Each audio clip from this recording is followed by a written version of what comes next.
tohto roku sa nám podarilo už naostro ísť do tej fotovoltaiky. Bolo to veľmi dobré rozhodnutie.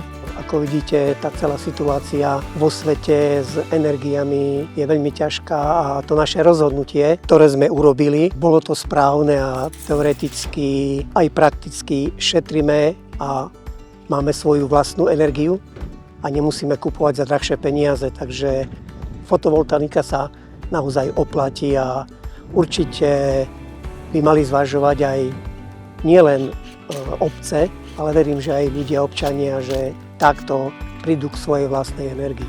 Tým, že máme dostatočne veľkú fotovoltaiku, tak sme sa rozhodli pre zdieľanie a naozaj tým, že to máme na jednej budove a môžeme to zdieľať na ostatné obecné budovy, ktoré máme 4, tak tu vidím to obrovské šetrenie celkovej tejto sústave, ktorú máme. Tým pádom tie peniaze, ktoré vlastne ušetríme, chceme využiť na opravy, na kultúru, vlastne rozvíjať tú obec aj takýmto spôsobom, že keď ušetríme na jednej strane, tak to môžeme investovať do tej druhej strany.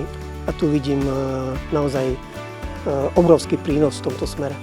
Obec pripravuje ďalšie projekty, kde vieme využiť fotovoltaiku, to zdieľanie hlavne, aby sme ušetrili nemalé peniaze aj v tom ďalšom projekte.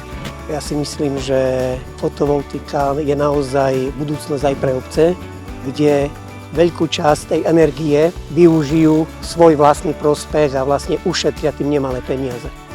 Vážení kolegovia starostovia, starostky, naozaj môžem odporúčiť fotovoltaiku, odporúčiť zdieľanie, kde si môžeme navzájom medzi svojimi budovami, ale aj navzájom medzi sebou prezdieľať tú energiu.